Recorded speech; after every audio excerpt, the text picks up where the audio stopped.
Fair shot.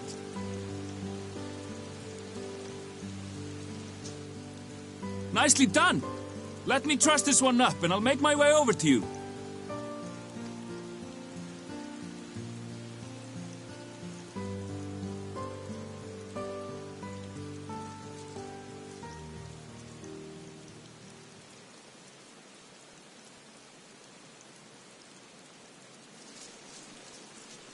There you are.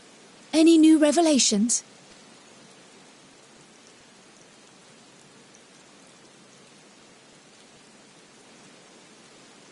So you met with that gleaner again, this time to capture a hornbill. I understand catching and bringing in creatures from the outside, but what's the point of chasing after ones already here? Oh, it's a simple thing, really. Occasionally, we remove specimens no longer needed for study, or those we've had difficulty raising. But we can't simply turn them loose. Safely returning such creatures to their native habitats is another facet of a gleaner's duties. But not in this case, I'm afraid. I've been asked to bring the bird below.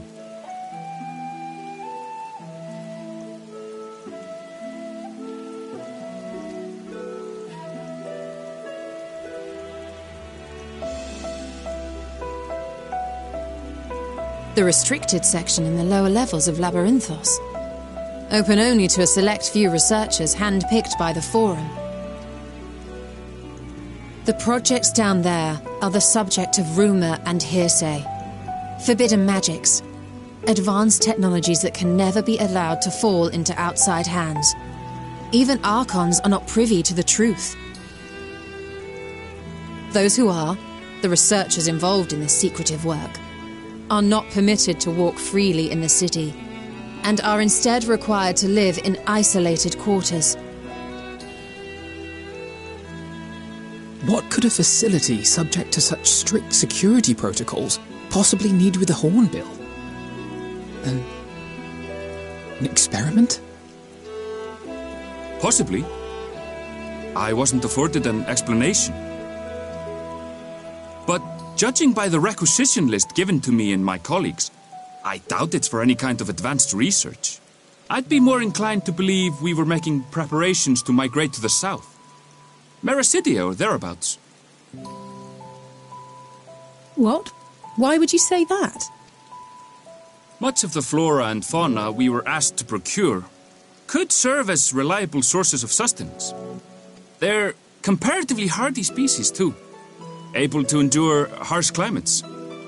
And among them are specimens known to be effective in improving soil quality and purifying water. When you put it that way, migration does sound like a reasonable assumption. That's all it is, though. An assumption.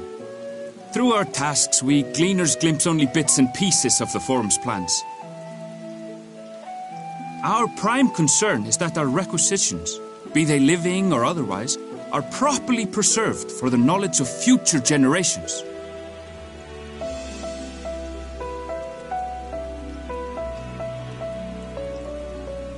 Now, I really must be going. I regret that I cannot reward you as you deserve.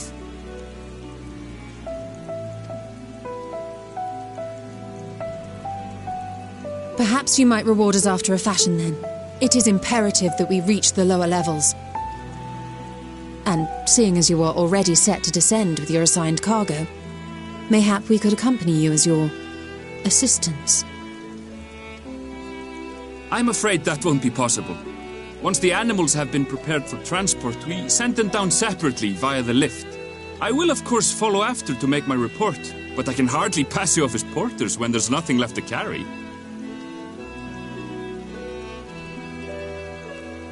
Indeed. Pray forget I said anything.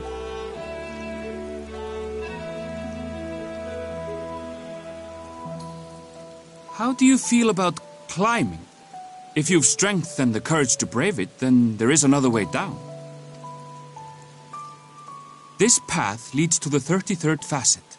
a mine shaft excavated during one of our expansions of Labyrinthos. While I cannot guarantee that the passage is safe to traverse, it should provide access to the Medial Circuit below. I never even knew such a place existed. Thank you. This is the perfect solution. You're quite welcome. But consider yourselves warned. If the going proves too treacherous, you do well to turn back. I bid you good day.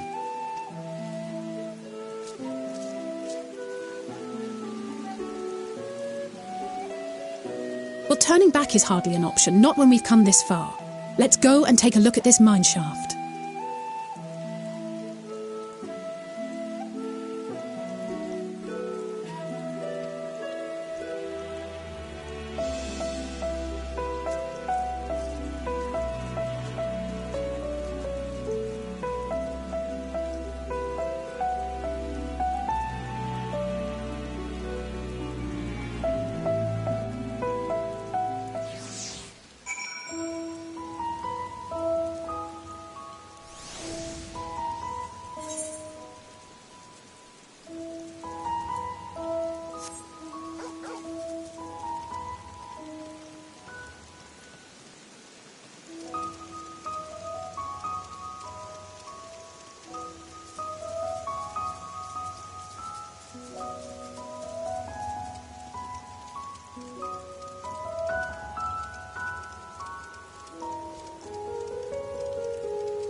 Hard to look away, isn't it?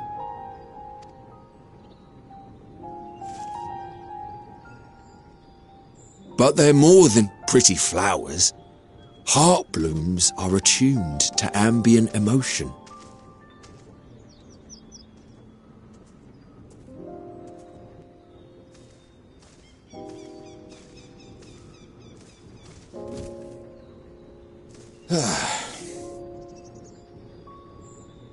You don't seem convinced, but believe me, it's true.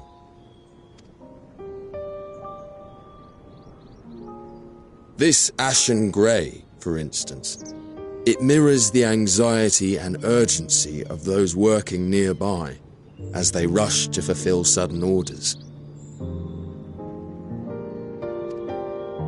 Intense feelings like those spur the petals to change colour. Bright glowing hues in the presence of joy, dark subdued shades for frustration or despair. Yet even with the collected wisdom of Charlean at our disposal, we've yet to identify the underlying principle of this empathic effect.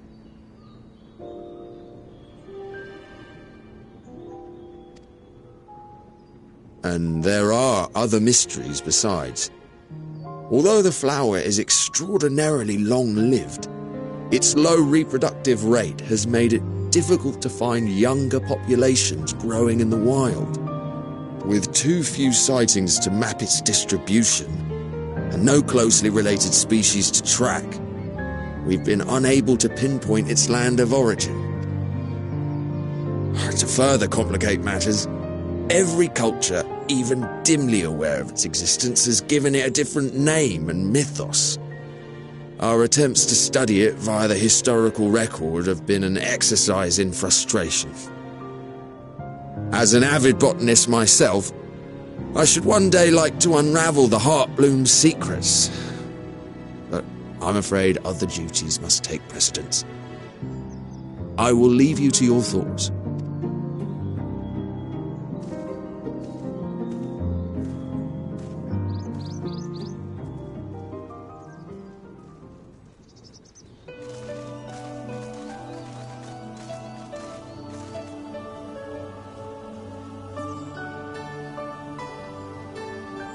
Have you learned aught of interest?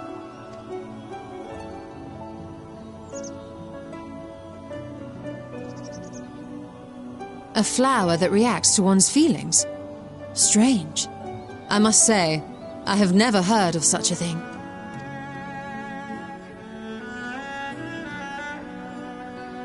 This is all very fascinating.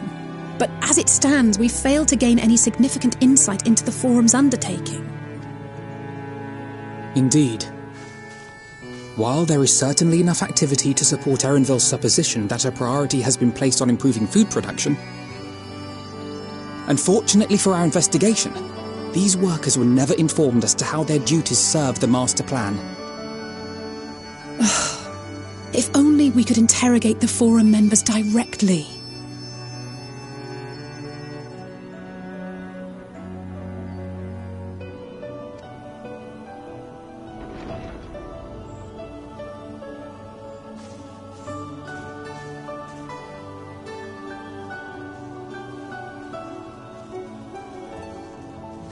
Isn't that the entrance to the Archaean?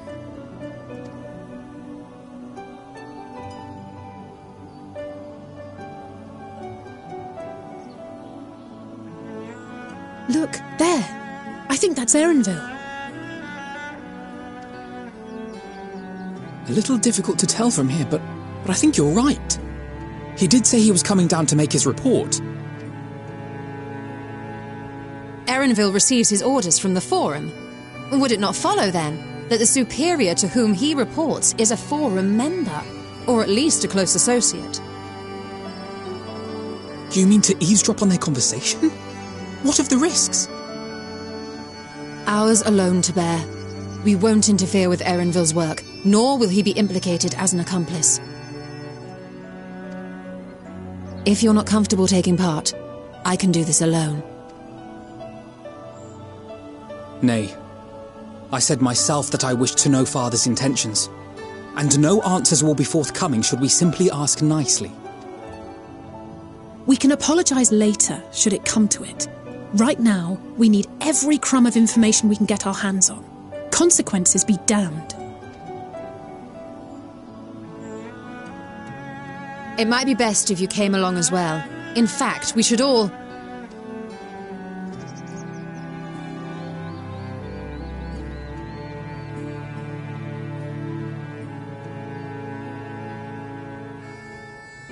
Cryo?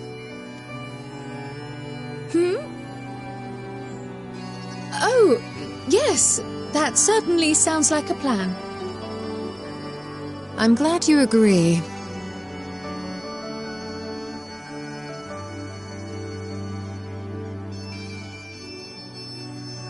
Quickly! Erenville is on the move. We need to get closer before we lose him.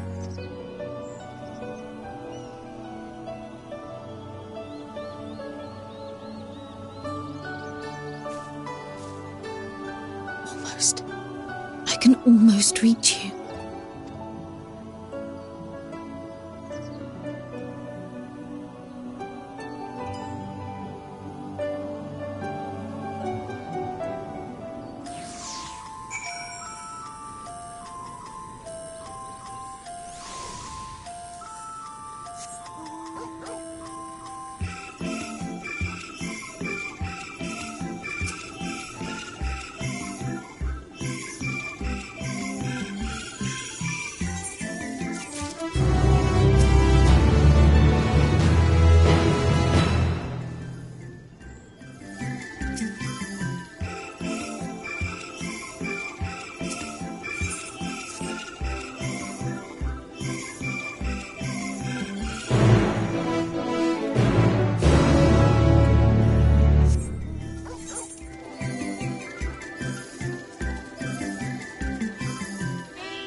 I trust you will find your compensation to be more than satisfactory. We wish to make clear that we are pleased with the efficiency and thoroughness of your work. So much so that we have come bearing new tasks in need of your competent hand.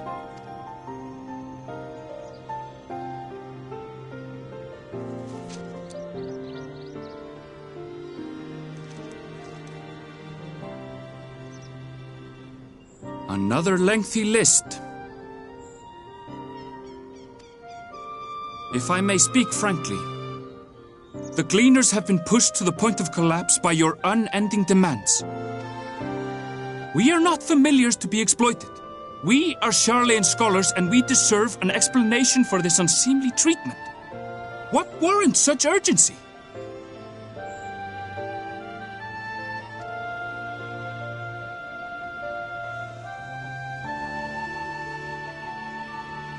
In an age long past, Sharlayan was charged with a momentous duty. And now that word of the final days hangs heavy in the air, the time has come for us to fulfill that charge. I can say no more, but I promise you this. All will be revealed in due course. And when it has, you will understand that your toil was in service to the greatest good.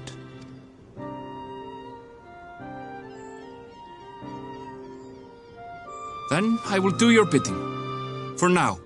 But unless you wish the Gleaners to rise up in protest, I advise you to offer tangible improvements for our working conditions. Your promised revelation does nothing to address present circumstances. A fair point. Your concerns will be conveyed to the Forum.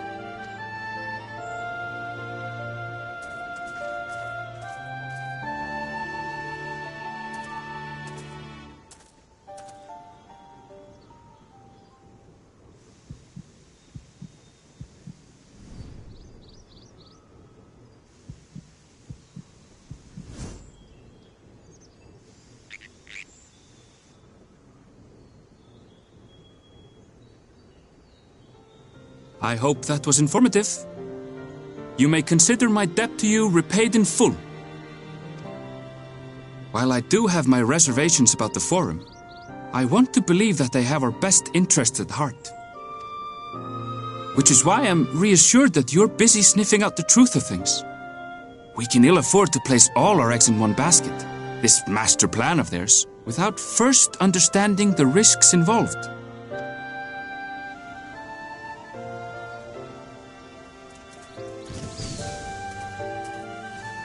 Wait! How did you know it was us? If you mean to impersonate a toad, try studying the real thing. And don't try to fool an expert.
For you. The spell will keep it from wilting. She said you would need it for the journey ahead.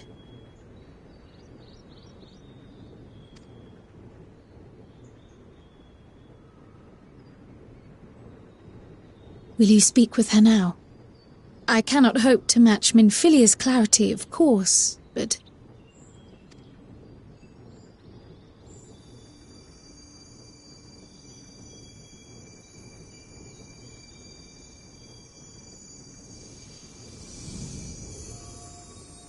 Thank you. Do not worry. She has lent me her body for only a moment. Just as I could not save the first from the flood of light, it has become arduous for me to interact with the physical world without assistance. Though I might converse with you for a time, the incorporeal form I assumed on the ship would be incapable of casting even the simplest enchantment. It is in the depths of the ethereal sea, the place to which all life returns, where my influence is greatest. After Minfilia's sacrifice on the first, it was to the sea, here in the source, where I ferried her soul. I wished that gentle spirit to find rest in the world she loved so well. Her, and another who may yet have a part to play, though that will depend on you.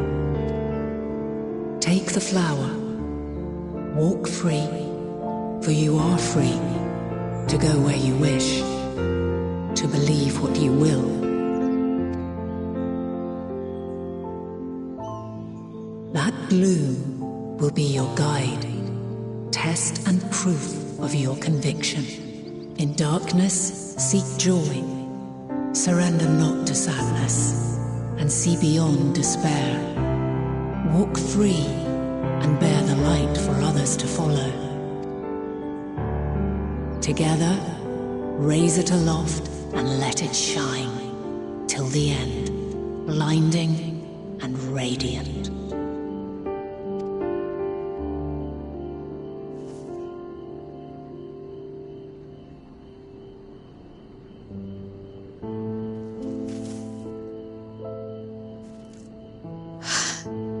Was all too brief.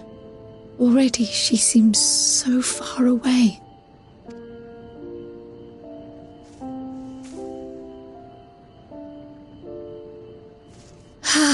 My apologies if I startled you.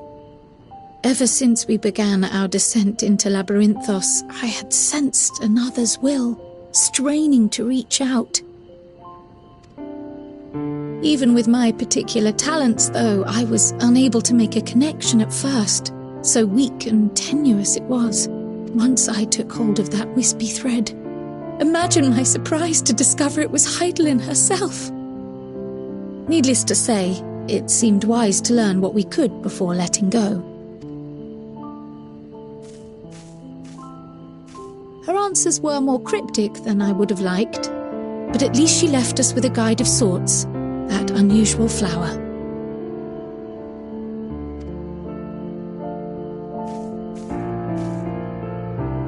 Yes, we are definitely making progress.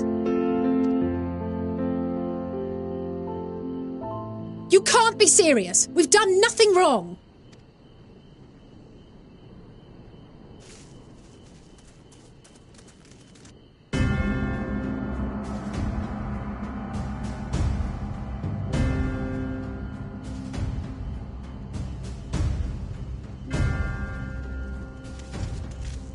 Master Fortuno? What business has the Forum with us? Obstruction and suppression, apparently. Mistress Baldessian, our records show you facilitated the Scions' entrance into Sharlayan by claiming them as assistants for your organization. We are aware of your investigations. After alerting the major institutions to the presence of potential troublemakers, we received word from an Archean custodian.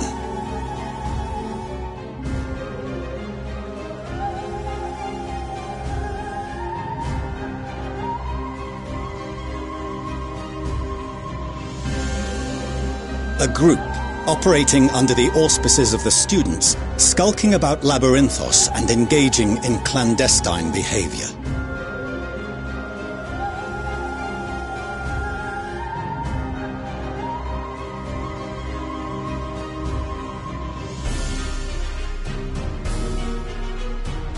Clandestine? We may not have entered Sharlayan as scions, but we did naught to conceal our identities. Our only purpose in this city is to seek the truth. I can think of no reason why our actions should warrant the Forum's intervention. 'Tis not our way to discourage the pursuit of knowledge, but the timing of such pursuits must be considered, not to mention their potential impact. With the world in chaos, we, the true caretakers of wisdom, have committed ourselves to an undertaking that demands the utmost discretion.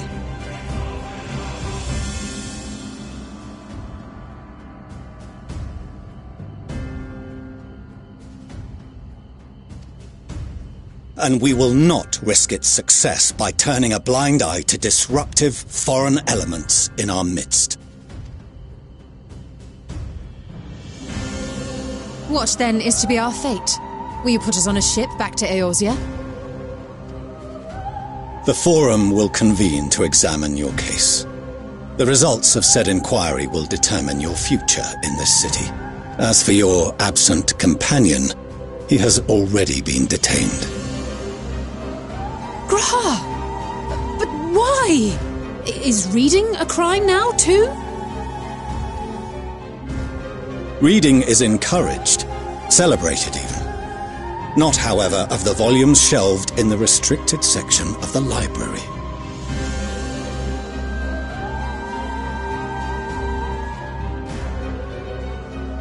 Refusing to comply will only make matters worse.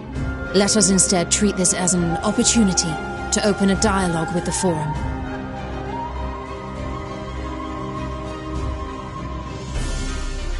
Silence is often one's best defense. I would advise against prolonging the proceedings with frivolous discourse.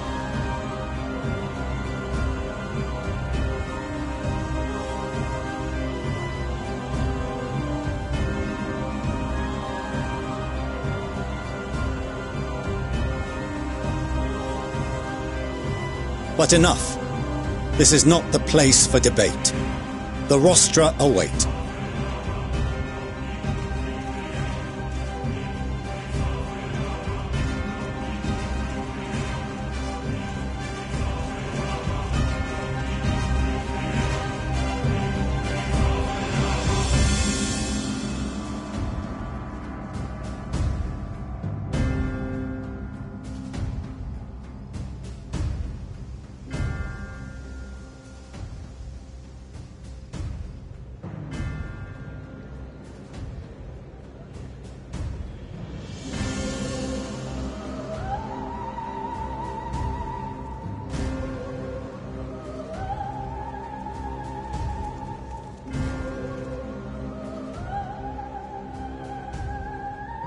Forgive me.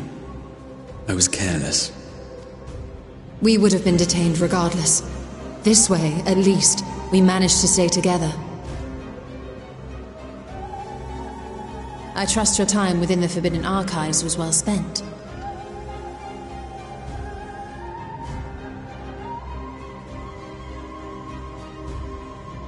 The Forum will come to order! This inquiry is now in session. As Speaker-elect, I will be presiding over the day's proceedings. Master Fortuner, would you be so kind as to restate the matter which compelled you to summon your colleagues with such urgency? As you are all aware, we recently denied Eorzea's request for Sharlayan assistance. Since then, certain individuals dissatisfied with our decision have taken it upon themselves to interfere with our work. They entered our nation masquerading as associates of the students of Baldessian. But these malcontents are better known as the Scions of the Seventh Dawn.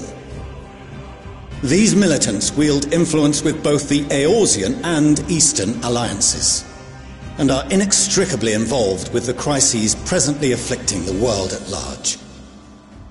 Loose in our city, these warmongers sought to meddle with and expose matters of state secret. What are they, if not a dire threat to be expelled?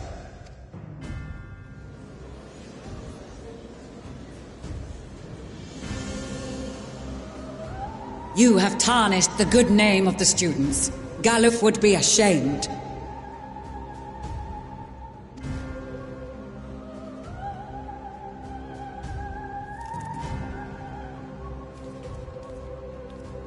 Galuf Baldessian was never one to forsake his fellow man.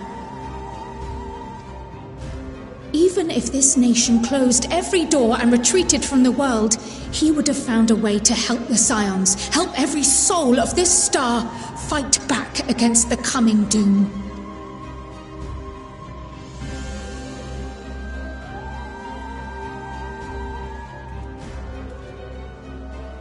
A terrible enemy stands poised to lay waste to all we hold dear. In the face of such madness, Eorzea reached out to Sharlayan, a respected ally, in the hopes of forming a united front. Was your curt dismissal truly the best you could offer? Or are you so preoccupied with your momentous duty of an age long past that even the end of the world is unworthy of your attention?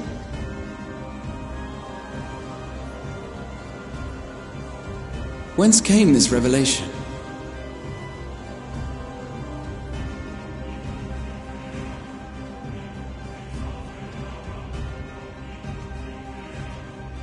From the mouth of a Forum member within fortuitous earshot.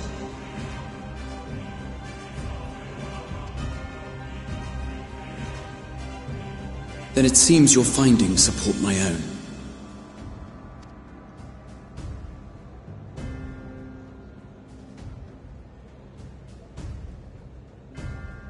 The reason I visited the restricted shelves was to study records of the Forum's policy-making process, to better understand the historical trends underlying their most major decisions. At first glance, the positions of neutrality in war and the accumulation of knowledge above all else appear constant and consistent, the unchanging pillars of Sharlayan society. And once upon a time, I might have left it at that. These days, however, I am more attuned to the subtleties of governance, and so I noticed something odd.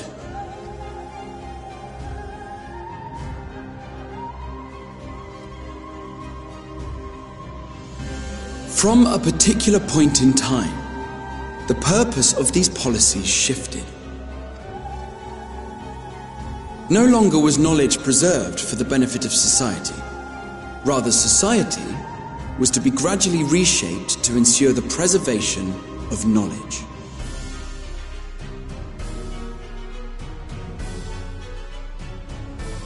The most conspicuous and telling change was the one which befell Labyrinthos. Once little more than an oversized storehouse, an enormous allocation of funds saw it transformed into an advanced research and archival facility. I also discovered a fascinating account on the finances of our Dravanian colony. The settlement attracted students from far and wide, and the connections and tuition fees thus acquired were funneled into further improvements for the archives. Now, there is no question that our nation's progress is tied to the acquisition of wisdom. Nevertheless, the vast resources diverted for this purpose borders on the obscene.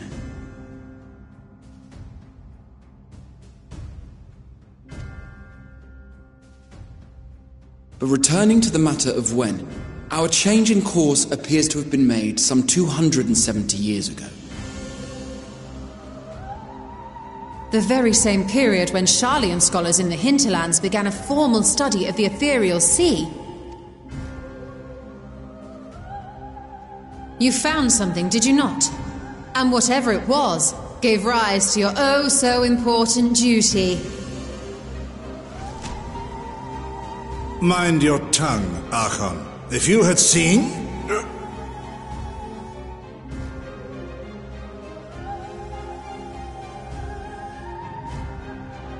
Yes, we are bound by a duty we cannot ignore. Knowing this, what would you have us do? Abandon our vital work and join you on the field of battle? We will never choose the way of the sword. We will fulfill our mission not through strife and bloodshed, but survival. Come what may, we shall live on. We must. Do as you must, then. But we Scions will fight until the heavens fall, until our last breath.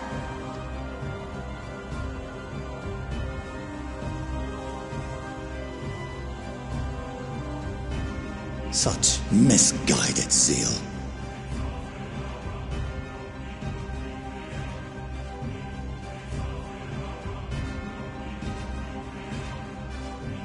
Father, Master Fortuner.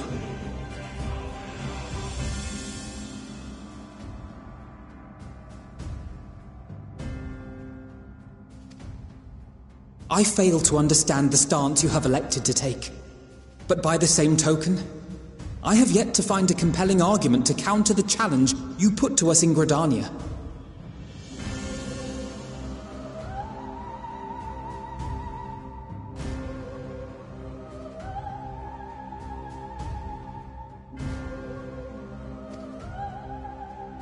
Still, in the midst of my uncertainty,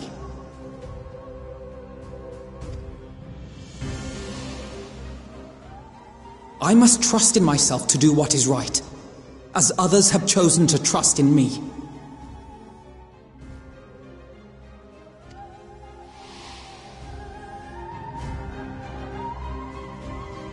So I will continue, as I always have, weighing the consequences of my every action, and allowing my hope for the future to inform my decisions.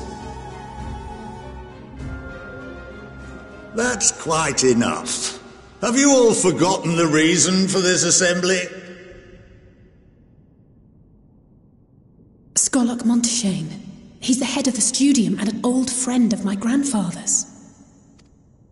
Honestly, every discussion devolves into some interminable debate.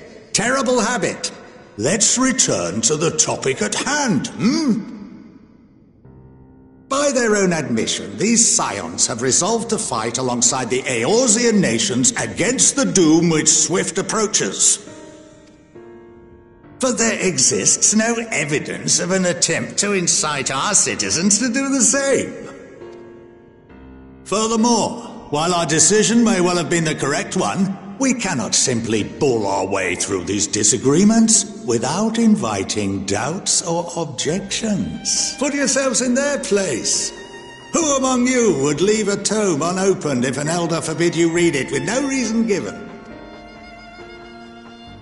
Now, if we're to quell further discontent, then we must conclude this matter with a fair and even hand.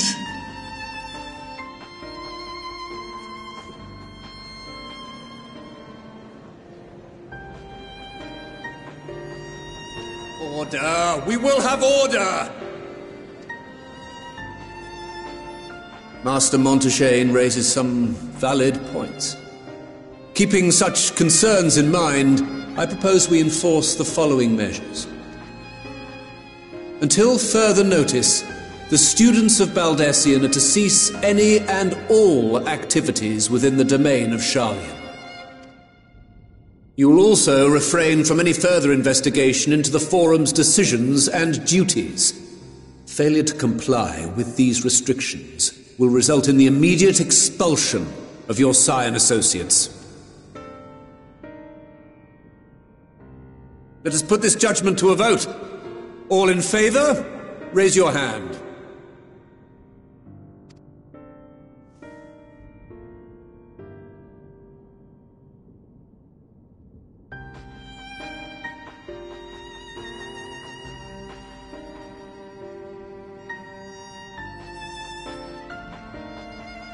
I count 51 for and 48 against. The proposal is passed. Students, scions, you have heard the Forum's judgment. Pray abide by it, or face the consequences.